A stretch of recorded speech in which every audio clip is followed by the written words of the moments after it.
सोनिया गांधी ने फैसला लिया है कि वो 2024 का चुनाव अब नहीं लड़ेंगी, अब वो राज्यसभा जाएंगी। ऐसे में बात उठ रही है कि अब रायबरेली, जो कि कांग्रेस का गढ़ माना जाता है, उस पर प्रियंका गांधी अब चुनाव लड़ेंगी। समय इस वक्त जो है मोदी लहर का है, बीजेपी की लहर का है, लेकिन उसके बीच रायबरेली की सीट जो है वो कांग्रेस ने अपनी बचा कर रखी। पिछली बार सोनिया गांधी लगभग 1.5 लाख वोटों से जीती, मगर अब 2024 का चुनाव आ रहा है। क्या फर्क पड़ता है सोनिया गांधी के यहाँ से नहीं लड़ने से, और क्या रायबरेली की जनता प्रियंका गांधी को अपना अगला लोकसभा प्रत्याशी चुनेगी?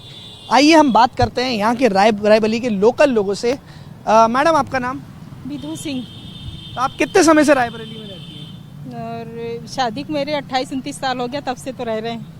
तो क्या लगता है आपको सोनिया गांधी के जाने से अब क्या होगा इधर, क्योंकि ये तो कांग्रेस का गढ़ माना जाता है? अरे वो आती तब भी जाती, लेकिन अब नहीं आ रही, कोई बात ही नहीं है।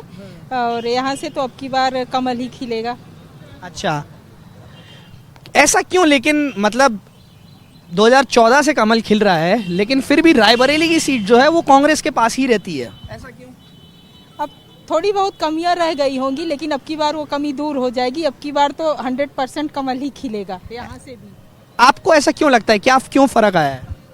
फर्क इसलिए आया है कि देखिए, हमारे नरेंद्र मोदी जी ने कितना बढ़ चढ़ कर महिलाओं को इतना उज्जवल भविष्य की तरफ ले गए हैं, और महिलाओं को आरक्षण भी दिया है, और इतनी कामकाजी योजनाएं जो लेकर आए हैं हमारे देश में, इसका प्रभाव हमारे जिले पर बहुत पड़ेगा। और महिलाओं के लिए जो उन्होंने बहुत सारी योजनाएं भेजी हैं, उसके लिए महिलाएं बढ़ चढ़कर हिस्सा लेंगी, और माननीय नरेंद्र मोदी जी को इस बार कमल का फूल लेकर दिल्ली भेजेंगी। आपका क्या कहना है? अब मेरा तो यही कहना है कि ये रायबरेली की जनता का वादा है कि इस बार यहाँ से कमल ही खिलेगा, क्योंकि महिलाओं का पूरा सपोर्ट उनको मिलेगा। 33% आरक्षण दिलवाया है संसद में, तो महिलाएं भी बढ़ चढ़कर हिस्सा लेंगी। और मेरा ये मानना है, और सारी महिलाओं का ये मानना है कि यहाँ से कमल ही जाएगा। महिलाओं का तो ये कहना है सर कि कमल खिलेगा, लेकिन हर बार बात ये होती है कि जो है कांग्रेस हार जाएगी रायबरेली। 2014 में भी बात हुई, 19 में भी बात हुई, लेकिन आखिरकार जीत कर आती है। जीतेगी कांग्रेस। प्रियंका, जब राहुल गांधी परिवार से कोई आएगा तो एक तरफा चुनाव हो जाता है। और ऐसा इसलिए कि ये मुद्दतों से चला आ रहा, जो भी विकास हुआ सब कांग्रेस के समय का ही हुआ। मोदी जी अच्छा काम कर रहे हैं, योगी जी अच्छा काम कर रहे हैं, समाज मुक्त, अपराध मुक्त कर रहे हैं, ये बहुत अच्छी बात है। भगवान के उन्होंने रामलला के विराजमान करवाया, ये बहुत अच्छी चीज़ है। लेकिन रायबरेली उससे सबसे परे, और समाज में इसका असर देहात में आपको नज़र आएगा। कांग्रेस जीतेगी कि भाजपा जीतेगी? अच्छा, आपका नाम सर? धर्मेंद्र द्विवेदी, मैं पार्षद हूँ। अच्छा। नगर पालिका का। जी, नगर पालिका का।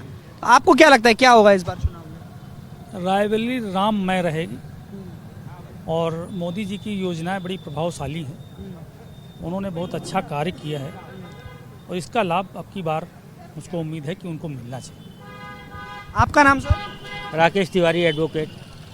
क्या लगता है आपको 2024 का चुनाव आ रहा है, अगर यहाँ से प्रियंका गांधी लड़ती हैं तो क्या वो यहाँ से वापस कांग्रेस के गढ़ को गढ़ रख पाएंगी? देखिए, अगर वो आ रही हैं तो लड़ाई तो ज़बरदस्त होगी, लेकिन बहुत पुरानी बातें हो चुकी हैं। अब राजनीति में इनका आने का कोई औचित्य नहीं रह गया है, और जनता के बीच में कभी दुख दर्द सुनने आई है रायबरेली, कभी नहीं आई। 10 साल इनकी माँ रही सांसद, कभी खोज खबर नहीं ली।